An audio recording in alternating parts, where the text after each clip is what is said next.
محدود ہوتے ہیں۔ برعکس اس کے نظم میں شاعر کے پاس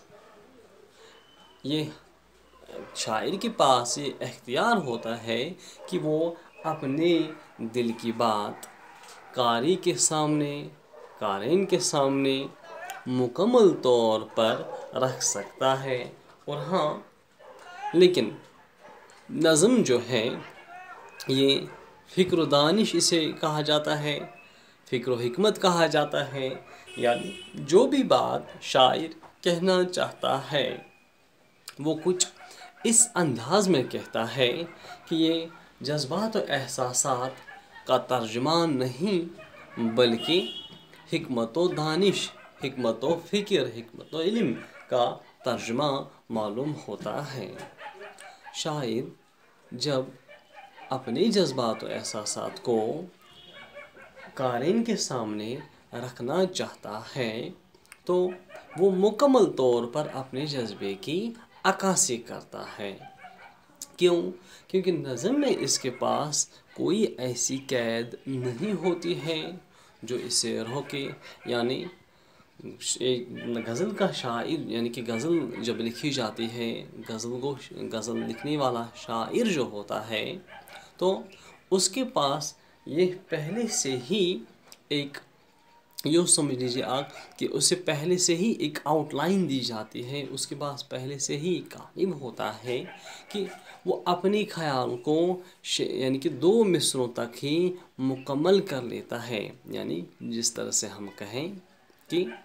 غزل کا ہر ایک شعر معنی کے اعتبار سے جدا گانا ہوتا ہے، برعکس اس کے نظم میں ایسا ہوتا نہیں ہے، بلکہ نظم کا ہر ایک شعر جو ہے ہر آنے والے دوسرے شعر کے ساتھ معنی کے اعتبار سے پیوست ہوتا ہے۔ پہلی بات۔ دوسری بات یہ کہ جب بھی ہم غزل کی بات چھیڑتے ہیں تو غزل کا کوئی بھی شعر آپ کہیں سے بھی لے لو، چاہے وہ پہلا شعر ہو، چاہے وہ وسط کا ہو، چاہے پھر آخری شعر ہو غزل کا، تو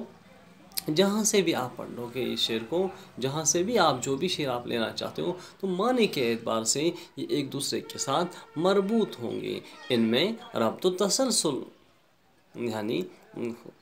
غزل میں معنی کے اعتبار سے ربط و تسلسل ہوتا نہیں ہے، بلکہ معنی کے اعتبار سے سبھی شعر جدا گانا ہوتے ہیں ایک دوسرے کے ساتھ۔ برعکس اس کے نظم کا شعر الگ سے کوئی مکمل معنی نہیں دیتا ہے، بلکہ یہ ایک دوسرے کے ساتھ کچھ اس طرح سے جڑے ہوئے ہوتے ہیں کہ جب تک نہ ہم مکمل اشعار پڑھ لیں، جب تک نہ ہم مکمل شعر پڑھ لیں، جب تک نہ ہم مکمل نظم پڑھ لیں، تب تک ہمیں اس کے معنی جو ہیں بالکل بھی سمجھ نہیں آ جائیں گے۔ ہاں، یا پھر یوں کہہ سکتے ہیں یہ مکمل معنی نہیں دے گا جب تک نہ ہم مکمل نظم کو پڑھ لیں گے۔ یہ فرق ہے اس میں۔ اور ہاں، ایک اور اہم بات جو ہے غزل کے اور نظم کے درمیان جو تفریق ہے، جو فرق ہے، وہ یہ کہ غزل کا کوئی موضوع نہیں ہوتا ہے، یعنی جب بھی آپ غزل پڑھ لو گے تو کوئی بھی وہاں سے عنوان، کوئی ٹائٹل نہیں ہوتا ہے، یعنی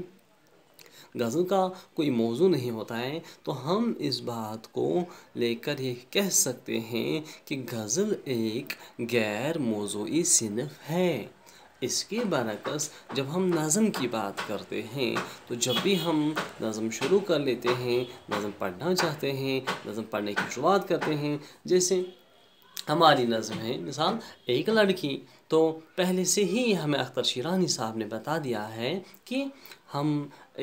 ہمارا جو منتخب موضوع ہے وہ ایک لڑکی ہے، اور ایک لڑکی جو موضوع ہے اسی کے آڑ میں یا پھر اسی کے ہوتے ہوئے شاعر جو ہے ہم سے اپنے دل کی بات چھیڑنا چاہتا ہے، ہم سے اپنے عقل سلیم کی بات کرنا چاہتا ہے۔ تو برعکس اس کے اگر یہ کوئی اختر شیرانی صاحب نے کوئی غزل لکھی ہوتی تو یقیناً یہاں پہ کوئی موضوع نہیں ہوتا۔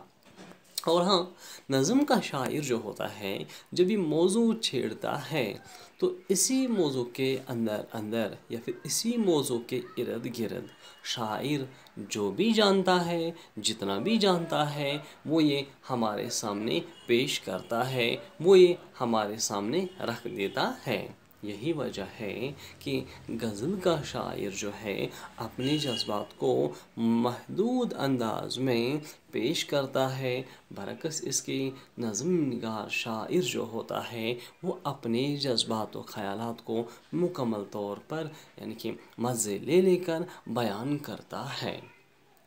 تو ٹھیک اسی طرح سے غزل جو ہے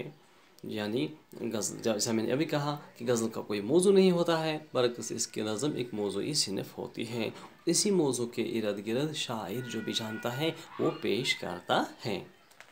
تو اس طرح سے اب ہم نے پہلے یہ سیکھ لیا آج کے اس ویڈیو لیکچر میں کہ غزل ہوتی کیا ہے اور کس طرح سے یہ مختلف ہوتی ہے نظم سے۔ تو میرے خیال میں اب آپ یہ سمجھ چکے ہوں گے کہ کیا بنیادی فرق ہے نظم میں اور غزل میں، جو اس ویڈیو لیکچر میں میں نے آپ کو سمجھانے کی کوشش کی۔ امید کرتے ہیں آپ کو یہ بات سمجھ آئی ہوگی۔ اب نئے ویڈیو کے نئے لیکچر کے آنے تک تب تک میں یعنی کہ